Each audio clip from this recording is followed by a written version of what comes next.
You have skills like financial modelling, आपका Excel अच्छा है, आपको थोड़ा बहुत प्रैक्टिकल नॉलेज है फाइनेंस के फील्ड का, you can make research reports and all, so I think you should get a decent salary of 25,000 पर मंथ। उनका कोई CFA का डिग्री नहीं है, कुछ नॉर्मल बीकॉम कर रहे हैं, but it's from they are in Bangalore और मुंबई, तो उनका internship package is around 15,000 by the end of it. I used to give, मतलब लास्ट के 2 महीने initially I used to give 8 to 9 hours, but again end तक आते आते it was like almost 12-13 hours a day। बहुत तो full कर लेते हैं, और अगर आपके पास कोई ऑप्शन नहीं है, आपको पास करना है, बहुत मन है आपका परस्यू करने का, तो आप लास्ट में फुल कर लोगे, बट आई थिंक वो एक अनवांटेड बर्डन क्रिएट कर देता है अंदर ही अंदर। 1-2 घंटे से स्टार्ट करो इनिशियली, आते आते 6 मंथ या 7 मंथ पे 4-4 घंटे पढ़ो, 5 घंटे पढ़ो, I think that is enough. तो इनिशियली जब कॉलेज में एडमिशन लिया था, तो एक थॉट प्रोसेस था कि जस्ट ग्रेजुएशन अब नहीं करना है, और मैं स्टैंडर्ड में आई स्कोर्ड 92%, एंड मैंने कॉलेज में आके BBA सिलेक्ट करने के बाद अपना सारा सीरियसनेस रिगार्डिंग एग्जाम्स खो दिया है, लाइक 2-4 एग्जाम पढ़ाई होती है, but again for a few subjects that is my perspective, मुझे थोड़ा सा डिफिकल्टी फेस करना पड़ा था, जैसे derivatives, for fixed income and derivatives, these 2 subjects majorly I refer to lecture and it was excellent. I would say revision के लिए मैंने 20 दिन दिए थे अपने आप को। या तो मेरे वाइल प्रैक्टिसिंग क्वेश्चंस मेरे माइंड में हमेशा ये रहता था कि because I have not done it properly, maybe I can't solve the question. वो काफी बार just because I was not confident about my answer, वो रॉन्ग हो जाता था। मेरे इंस्टिंक्ट सही होते थे अबाउट आंसर, बट वो रॉन्ग हो जाता था because I don't have confidence in the prep. मेरे मॉक्स में I think by the end of it total के मॉक्स में 78% था। I know what are the mistakes that I made. मैं फिर से अगर उसे सॉल्व करती तो I would of course score much better because I would know the mistake. And specially ethics के लिए, एथिक्स के लिए तो दिस इज लाइक वो ब्रह्मास्त्र बोलते हैं ना, वो हो गया, वो करना ही काफी इंपॉर्टेंट है। Hi guys, welcome back to my new video. तो अगर आपको फाइनेंस की फील्ड में करियर बनाना है, जैसे इन्वेस्टमेंट बैंकिंग, इक्विटी रिसर्च या पोर्टफोलियो मैनेजमेंट, तो ये वीडियो आपके लिए है, एंड तक ज़रूर देखना। और मुझे ये एक चीज़ मेंशन करनी थी कि जो PW है, इंडिया का one of the largest education provider, मतलब उन्होंने अभी रिसेंटली CFA के लिए भी एक बैच चालू किया, मतलब CFA के लिए भी कोचिंग चालू कर दी है। तो उनका एक यूट्यूब चैनल है CFA by PW, तो उनकी लिंक मैं डिस्क्रिप्शन में दे दूंगा, तो वो चेकआउट ज़रूर करना। और क्योंकि बहुत से लोगों को डाउट होता है कि CFA क्या होता है, CFA के लिए प्रेप स्ट्रेटजी कैसे होनी चाहिए, और स्कॉलरशिप के बारे में बहुत सारे डाउट्स होते हैं। और मेन प्रॉब्लम ये है कि अफोर्डेबल ऑप्शन नहीं होते। तो मुझे ये चीज़ अच्छी लगी कि PW ने एक फ्री बैच चालू की है CFA लेवल 1 के लिए, तो वो आप चेकआउट कर सकते हो उनके चैनल पे। और उनमें से लाइक उनकी बेस्ट थिंग क्या है कि उनके जो फैकल्टी है, जैसे कुलदीप शर्मा सर, सुशांत बतला सर, उनका एक्चुअल प्रैक्टिकल एक्सपीरियंस है इस फील्ड में। उनके पास चार्टर होल्डर्स भी हैं, वो उनका 9 से 10 ईयर्स का इन्वेस्टमेंट बैंकिंग का एक्सपीरियंस है। तो आपको ऐसे लोगों से सीखने को मिलेगा, लाइक जो एक्चुअली जिनका प्रैक्टिकल एक्सपीरियंस है उस फील्ड में, जो बस पढ़ाने के लिए नहीं पढ़ा रहे। तो अगर आपको लाइक ग्लोबल फाइनेंस में करियर बनाना है, जैसे इक्विटीज और इन्वेस्टमेंट बैंकिंग जो कि मैंने बताया, तो आप तो इस चीज़ के लिए CFA एक बहुत रिस्पेक्टेड कोर्स है। तो उसके लिए आप उनका चैनल चेकआउट कर सकते हो, आपके डाउट्स और वो सब क्लियर हो सकते हैं। सो यही बताना था इस वीडियो में, and you can continue with the video. Bye bye. So would you please introduce yourself to the audience, मतलब तुम्हारा स्कूलिंग बैकग्राउंड और अभी फिलहाल क्या कर रहे हो, या और CFA के बारे में कैसे सोचा तुमने? Yeah, so I live in Kolkata, and I did my schooling from an ISC school called the Assembly of Christ School, and now currently I am in third year doing BBA from the Bhawanipur Education Society College, affiliated with Calcutta University, and CFA के बारे में a couple of my relatives had done CFA, okay. तो initial मुझे I got to know about CFA through them. So उस time पे because knowledge ज़्यादा नहीं था, I had thought that it is something very similar to CA, CS and all, which is the general perception I think। अभी भी लोगों का बहुत perception है, जब वो compare करते हैं तो उसको CA CS से compare करते हैं। So मेरा initial perception वही था, and then I went into college। तो initially जब college में admission लिया था, तो एक thought process था कि just graduation अब नहीं करना है, और initially family में सबने यही बोला कि CA कर लो, CA कर लो या CA में कर लो, CS कर लो, बट मुझे उतना फर्स्टली मुझ में उतना पेशेंस नहीं है। I think CA requires a lot of resilience and patience, उस मुझ में जो नहीं है, तो I thought that was not good career path for me, and so that is how I started doing my research. So there were a few other certifications that came up with CFA. I had the option to do ACCA, CPA, CFA and all. So after all of my research, and I attended a few lectures of different subjects from all these certifications, okay. and I talked to a few of my seniors, a few of my brothers who had done MBA and all. So उनसे बात करके मुझे लगा कि current job scenario और India में relevance के according CFA would be a better option. So I enrolled into CFA like that. Okay, और तुम्हारा कॉलेज में तो कॉमर्स था ना, मतलब अभी बीबीए करे मतलब, या साइंस जी, था? +2 में कॉमर्स था। ओके, तो 12th स्टैंडर्ड में कैसा कोर्स था, मतलब स्कोर था, मतलब जो रिजल्ट था तुम्हारा 12th का? 12th standard में I had scored 92%, okay, and yeah, that's actually good score. I had expected better in, but overall, I was very happy with my accountancy score. So that kind of vaulted over the other. कितना था accounts में? मुझे 100 में 91 आया था, ओ, which to ISC के standards at that time मुझे मतलब पेपर के अकॉर्डिंग बहुत अच्छा ही लगा था, क्योंकि हमें बोला जाता था कि ISC का पेपर बीकॉम के लेवल का आता है, बहुत टफ आता है। बीकॉम एनीवेज, ही एक्चुअली ईजी है तो। अभी तो लग रहा है तुम्हें बीबीए कर रहे होगे तो कुछ है ही नहीं उसमें इतना हार्ड पढ़ने जैसा। या आई थिंक मैंने कॉलेज में आके बीबीए सिलेक्ट करने के बाद अपना सारा सीरियसनेस रिगार्डिंग एग्जाम्स खो दिया है। Like same same. 2 days before exam पढ़ाई होती है। हम्म। Yeah. सो तुमने सीएफए करने का सोचा तो उसके बाद प्रेप प्रोवाइडर मतलब चूज किया या फिर सेल्फ स्टडी किया? नहीं, प्रेप प्रोवाइडर लिया मैंने। मुझे रिस्क लगा सेल्फ स्टडी करना थोड़ा। हम्म। तो हाउ डिड यू मतलब choose prep provider? Yeah so again I was doing my research, Google and all में पहले सर्च किया। हम्म। फिर again as I told you my relatives had done quite a few, उन लोगों ने करके रखा था। तो 2 major options came up, I think जो टॉप 2 है इंडिया में अभी, और उनके ऑफलाइन क्लासेस भी कोलकाता में चलते हैं। Sanjay Ashwini Saraf Bajaj sir and and Sanjay sir. Ashwini Bajaj sir. तो फिर मैंने उनके डेमो लेक्चर अटेंड किए यूट्यूब पे थोड़ा। लाइक मुझे लेक्चर्स वाइज दोनों के ही कंटेंट बहुत अच्छे लगे, बट क्योंकि मेरे पास थोड़ा टाइम कंस्ट्रेंट था, तो the amount of lecture hours जो थे वो अश्विनी बजाज सर के कम थे। तो सोनली फॉर दैट रीजन मैंने ऑप्ट किया अश्विनी बजाज सर की क्लासेस के लिए। Okay, so were you satisfied with Ashwini Bajaj classes? Yes, I was quite satisfied. Like again थोड़ा सा सब्जेक्टिव है, with certain subjects hmm. I was very satisfied, like FSA, quants, and then you have economics and all. But a few, क्योंकि sir gives a lot of real life examples, हम्म। जो subjects होते हैं sir हर एक concept explain करके उसके current global scenario या कुछ company से रिलेटेड बताते हैं चीजें, तो that makes it very interesting. But again for a few subjects that was my perspective, मुझे थोड़ा सा डिफिकल्टी फेस करना पड़ा था, जैसे डेरिवेटिव्स के लिए possibility मुझे थोड़ा डिफिकल्टी फेस हुआ था। तो for that again I had to, मैं थोड़ा यूट्यूब पे मैंने रिसर्च किया। And I would there was this teacher Kunal Doshi sir. Hmm. तो उनके यूट्यूब पे लेक्चर्स अवेलेबल है, if you join his channel and all you can या। Buy his course also, but because I had already bought a course तो मेरे लिए वो थोड़ा डिफिकल्ट हो जाता। तो मैंने उनके रिवीजन लेक्चर्स एंड यूट्यूब पे जो प्रीमियम कंटेंट अवेलेबल था वो सब अवेल किया। And for fixed income and derivatives, these two subjects majorly, I referred to Kunal Doshi sir's lecture and it was excellent, I would say. मैंने भी कुणाल दोषी के लेक्चर्स लास्ट मंथ में purchase किए थे, उनके चैनल का सब्सक्रिप्शन जो जी, 1200 का है, तो it actually help right. A lot to revise the complete syllabus, जो कि होता नहीं है, आपको जल्दी करना पड़ता है लास्ट मंथ में सिलेबस कवर। तो यूजुअली अगर आप लेक्चर्स वापस देखोगे तो वो तो पॉसिबल नहीं है, तो इसलिए Then आपको और पॉइंट भी नहीं बनता, because again you have to go through the entire process again. आपको आपके पास उसके नोट्स अवेलेबल है, तो सर के lectures make it really easy to revise the whole thing. Yeah so anyone is having 1 month to revise, so they can think of purchasing Kunal Doshi's lectures to revise. या obviously for Yeah. Sure. And how much time did you take to study for CFA level 1, मतलब exam के पहले कब, कितना months पहले start किया था तुमने? मैंने प्रॉपरली स्टडी स्टार्ट किया था, बुक्स मैंने बहुत पहले खरीद लिए हम्म। थे, बट प्रॉपरली स्टडी मैंने लाइक 9 मंथ्स पहले स्टार्ट किया था। मेरा एग्जाम 9 मंथ और 8 मंथ पहले मुझे, मेरा एग्जाम नवंबर में था, आई स्टार्टेड इन मार्च। तो बट इनिशियली बहुत मतलब बहुत ही स्लो मैंने प्रिपेयर किया था। आई रिमेम्बर फर्स्ट 2 महीने मैंने FSA इतना ज्यादा किया, फर्स्ट 2 महीने कोई और सब्जेक्ट में I couldn't even move on. And that is a problem with me कि एक एक चैप्टर जब तक परफेक्टली नहीं हो जाता, तो I can't move on to the next chapter, which is something I would recommend not to do yes, if you CFA में तो आर। नहीं करना चाहिए।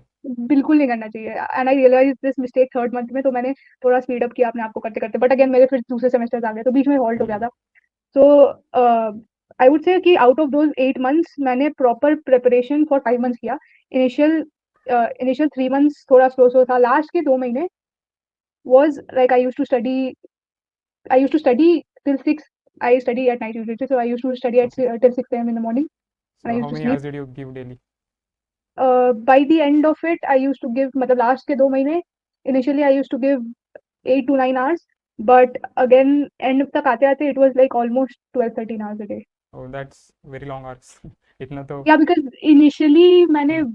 like I said, initially मैंने बहुत स्लो मतलब ब्लॉगिंग की थी बेसिकली, हम्म। बहुत स्लो पढ़ाई की थी। तो by the end of it मेरे पास बहुत सिलेबस रह गया था, and then there was revision in mocks, so I had to speed it up last. But I would recommend कि people not do that.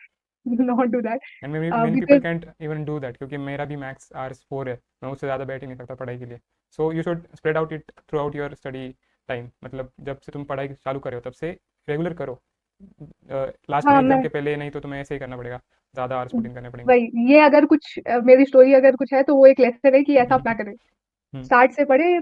बहुत लोग पुल कर लेते हैं और अगर हाँ. आपके पास कोई ऑप्शन नहीं है, आपको पास करना है, बहुत मन है आपका परस्यू करने का, तो आप लास्ट में पुल कर लोगे. हम्म. बट आई थिंक वो एक अनवांटेड बर्डन क्रिएट कर देता है अंदर ही हम्म. अंदर. तो वो थोड़ा हैम्पर करता है प्रिपरेशन. तो आई वुड सजेस्ट कि अगर आप स्टार्ट से कर रहे हो, कंसिस्टेंसी मेंटेन करके रखो. I don't think it requires that much amount of study. Lectures करो, रिवाइज करो, प्रैक्टिस करो. That's it. What it is, what it takes, right? So starting से भी अगर आप इनिशियली बिल्कुल दो, अगर आपके पास जॉब है तो आप हम्म. 1-2 घंटे से स्टार्ट करो इनिशियली. आते आते 6 मंथ या 7 मंथ पे 4-4 घंटे पढ़ो, 5-5 घंटे पढ़ो. I think that is enough. So how many months prior to your exam had you completed your syllabus? मतलब रिवीजन के लिए कितना टाइम दिया तुमने उसके बाद? हाँ, रिविजन के लिए मैंने 20 दिन दिए थे अपने आप को. ओनली? या मतलब फाइनल रिविजन के लिए. अच्छा. लाइक सब्जेक्ट वाइज डिपेंड करता है. कुछ कुछ subjects I had revise already revised a lot prior to that 20 day का phase. Hmm. That 20 day was the final revision करती थी और मॉक्स देती थी. तो रिविजन करती थी, अच्छा. मॉक्स देती थी. बट मेरा प्रोसेस ऐसा था कि फर्स्ट टाइम जो चैप्टर के साथ एनकाउंटर होता था that was through the lecture.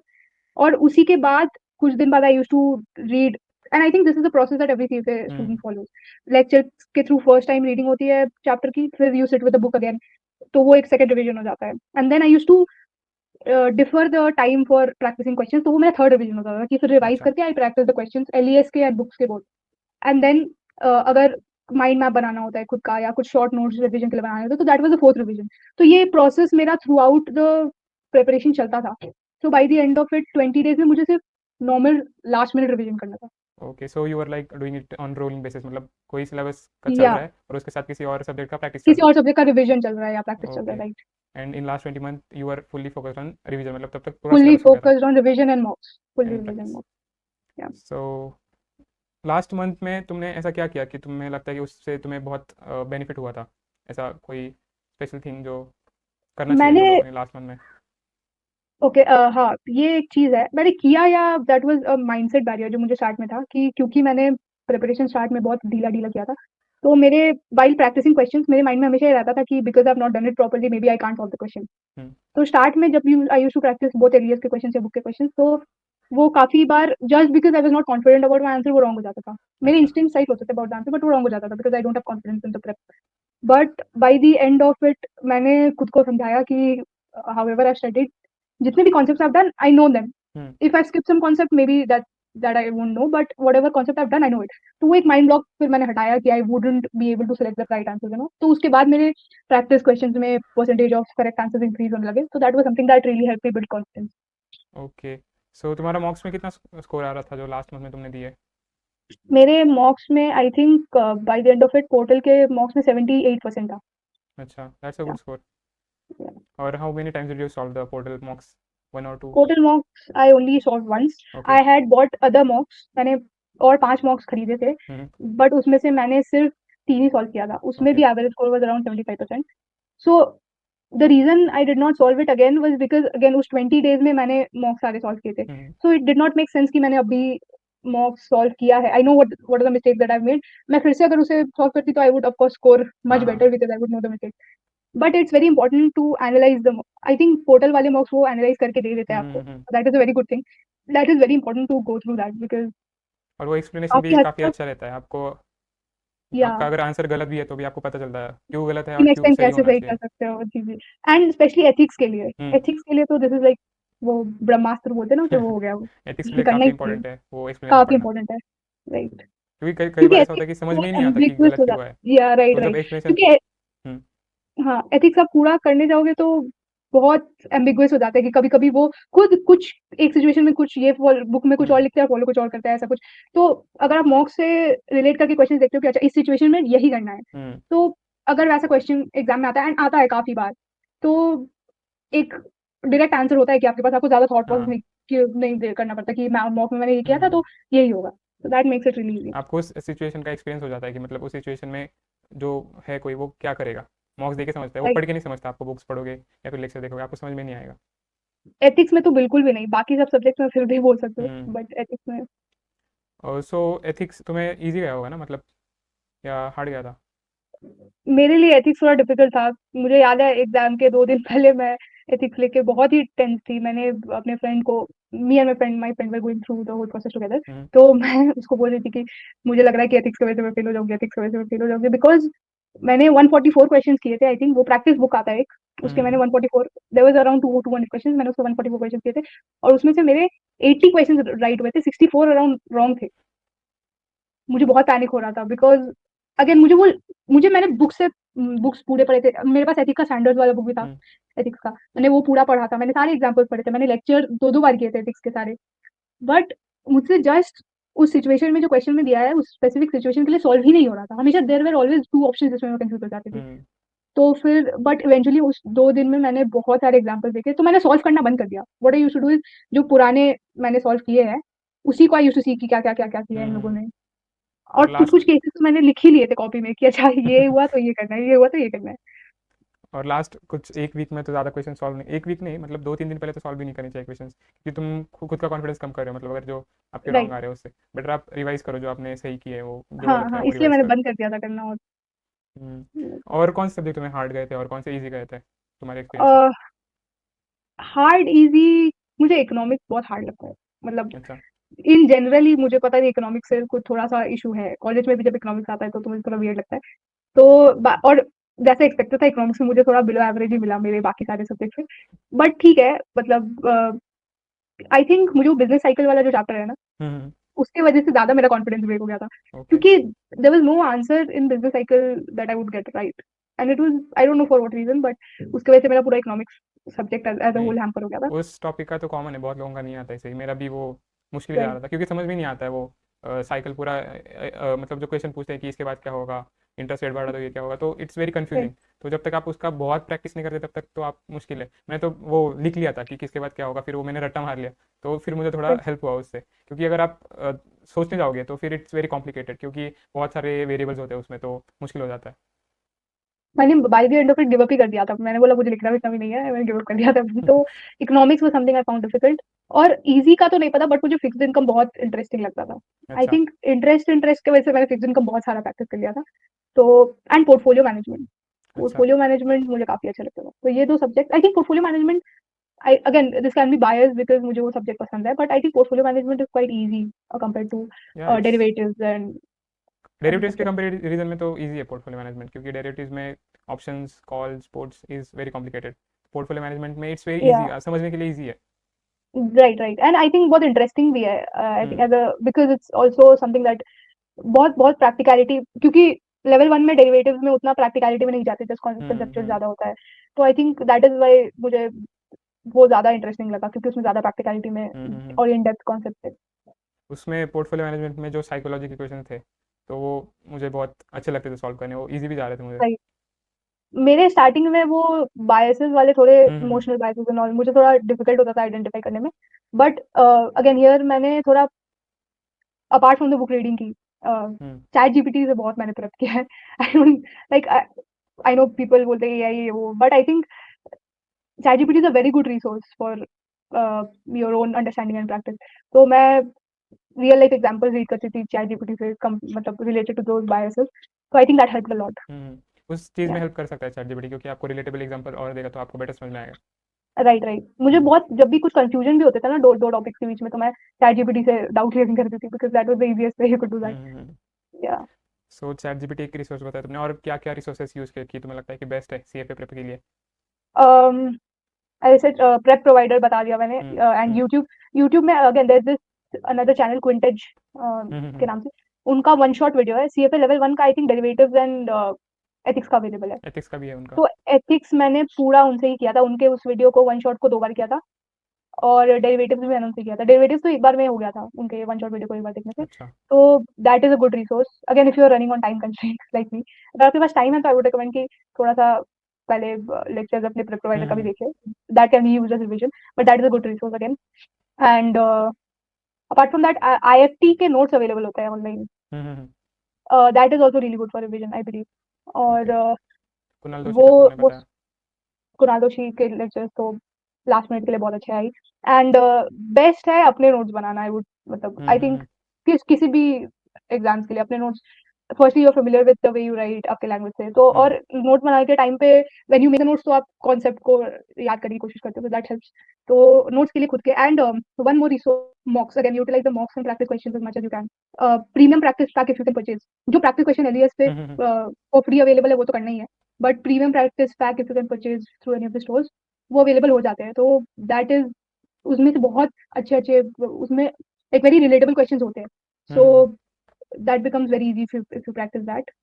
These are like quite a few तुमने resources that लाइक कितने क्वेश्चन प्रैक्टिस किए होंगे तुमने पूरे एग्जाम के पहले, कितने भी किए, एनी नंबर? क्योंकि वेबसाइट पे I ही 1300 1400 क्वेश्चन है, मॉक्स के मिला के तो 1600 के आसपास चले जाता मैंने पूरे नहीं किए थे, कुछ कुछ सब्जेक्ट्स जो I was more confident about शायद मैंने उसके थोड़े कम क्वेश्चन प्रैक्टिस किए हो।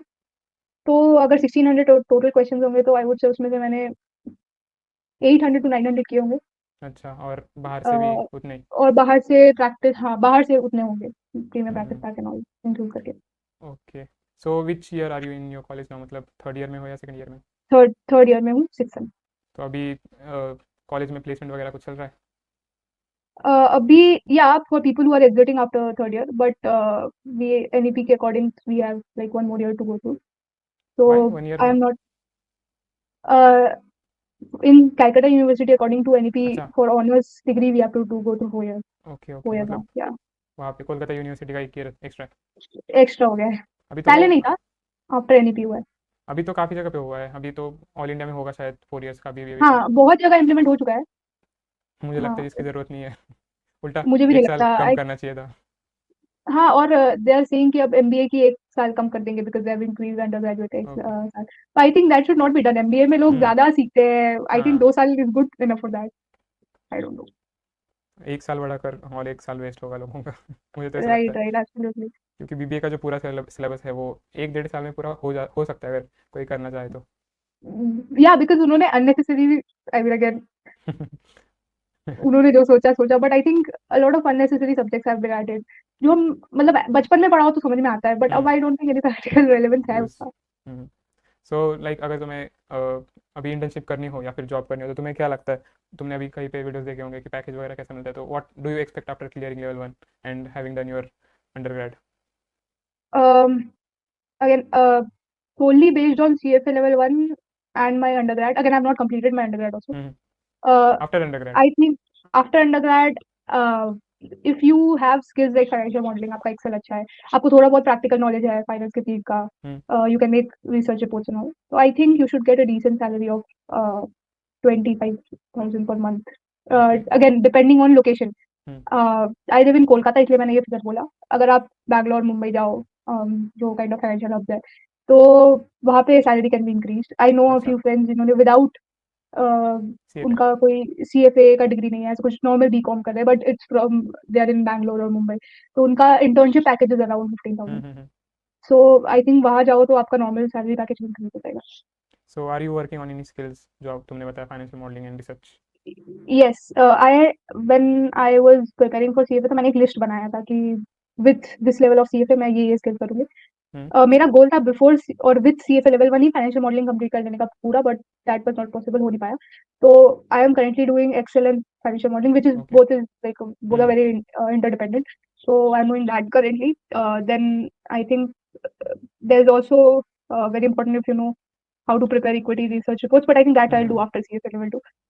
And I was quite surprised to find out कि Python is also same important year, if you want to, same yeah, year. in finance। मुझे computer coding ये सबसे बहुत नफरत थी, इसलिए मैंने क्लास 8 में छोड़ दिया था, but God has some other plan, so I think अब वो भी करना पड़ेगा थोड़ा, and there are some other skills like Power BI and all, if you know that, it's good.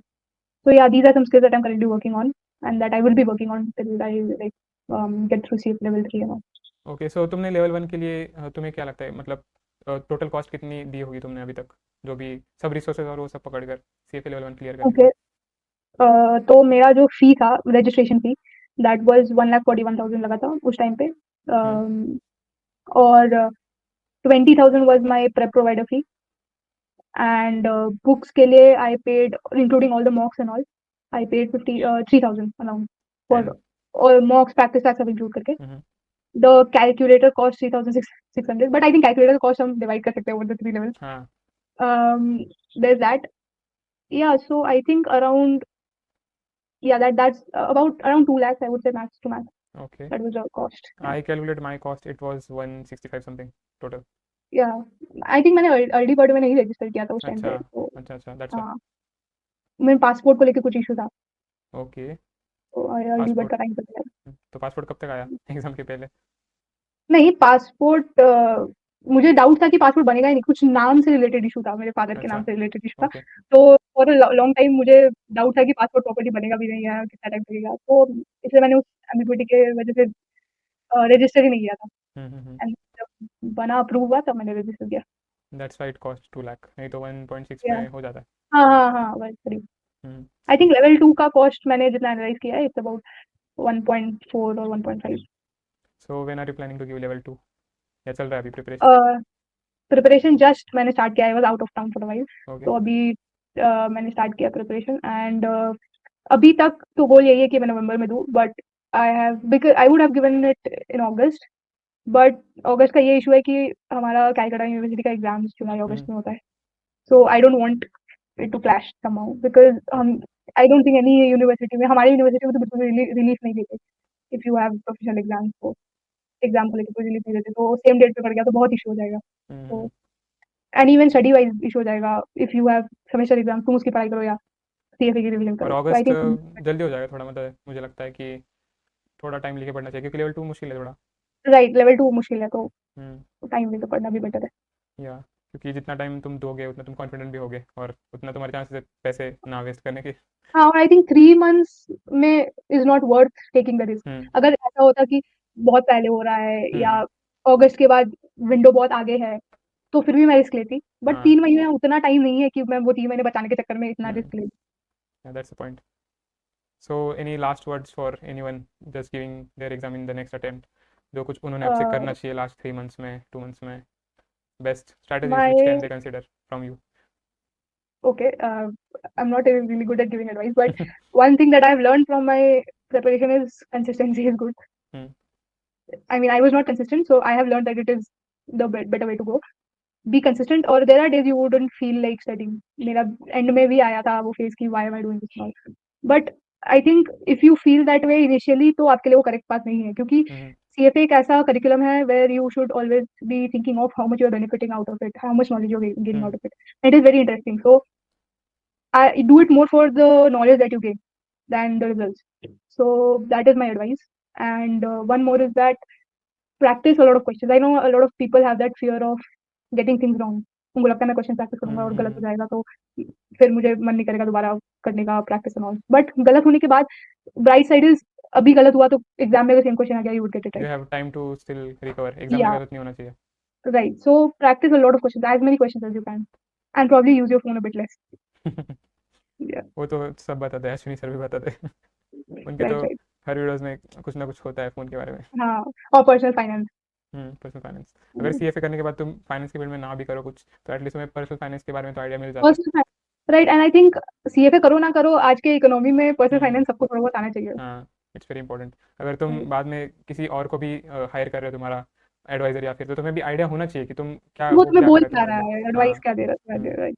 इसलिए ज़रूरी है। आई तो सजेस्ट सीएफए लेवल में सबने करना चाहिए, जिनको फाइनेंस करना भी है या नहीं भी करना है, क्योंकि इट हेल्प्स। बहुत ही अच्छा है, बहुत अच्छा है। I forgot to ask your exam day experience, मतलब तुम्हारा एग्जाम डे एक्सपीरियंस कैसा था, तुम कितने बजे गए, एग्जाम कितने बजे था, and how the day went? The day was, I was quite, मतलब unlike other exam that I had, because हमें कुछ देर पहले पहुंचना था एंड ऑल, तो exam day was quite relaxed, and मेरा एग्जाम 4 PM पे था, 4 to 9:30 का स्लॉट था हमारा, अच्छा एंड तो आई हैड वो सुबह वाला टाइम था to sit with myself, and वो पेप टॉक की एग्जाम के पहले वाला pep talk, I will give my best and all, तो थोड़ा मुझे डर था कि वो मॉर्निंग वाला स्लॉट आ जाएगा, तो you know I will have to wake up at 6 AM and all, but I woke up pretty late, मतलब I took my time that day, I was, मैंने वो माइंड में सोच ही लिया था कि that day I will be relaxed. मैंने लास्ट मिनट रिवीजन भी बहुत कम किया, जैसे फॉर्मूला देखे थोड़े बहुत, तो and then I went to the test centre, and test centre में I think that is very good thing about CFA institute, उनके टेस्ट सेंटर्स भी लोग बहुत सपोर्टिव होते हैं, invigilators and all, that really nice. so they make you feel very comfortable. One thing that I should have probably done, जो मैंने नहीं किया, मैंने लोग, मुझे हेडेक का प्रॉब्लम है, तो हेडेक के मेडिसिन अगर किसी को प्रॉब्लम है हेडेक का, वॉमिटिंग एंड ऑल का, तो please carry medicine, please carry energy drink और coffee, which I did not. तो मुझे सेकंड हाफ में बहुत ज्यादा नींद आ रही थी, अच्छा। बट मैंने पानी पी पी के वो नींद को थोड़ा सप्रेस कर दिया। बट या you should carry all that. वो हम कभी कभी भूल जाते हैं, स्टेशनरी एंड ऑल, ये सब के चक्कर में हम ये सारी चीजें भूल जाते हैं कि हमें कुछ, हम इंसान है, हमें भूख लगता है या हमें नींद आती है, ये चीजें हम भूल जाते हैं। तो carry coffee or a protein bar and energy drink and all, and do carry medicines if you have any problem. तो ये सारे मेरे एक्सपीरियंस थे ऑन द डे। और after the exam I was like, अब खत्म हो गया। And the first thing I did after exam was we went out to eat at a nice cafe. Like अब मुझे एक महीने इसके बारे में सोचना ही नहीं है। आई थिंक बिकॉज क्योंकि इतना बर्नआउट हो जाता है ना पढ़ते, I think it's very important कि आप एग्जाम के बाद वो अपने आप को एक ब्रेक दो। सही है। So that was all for today, and thank you for the interview. How happy was your being experience? This is the first interview I've ever given and a full-fledged explanation of how I felt about the whole thing. So I think it's, I mean, if people will be watching this and getting to, जब मैंने start किया था तो मुझे उतना कुछ नहीं पता था। There were a few minor things जो अलोंग द वे मुझे सीखना पड़ा। तो अगर मेरे बोलने से वो लोगों को पता चल रहा है before the prep and it's helping them, then it's great. Yeah. And thank you for being ready for the interview. It's my pleasure. Yeah, welcome. Bye. Bye.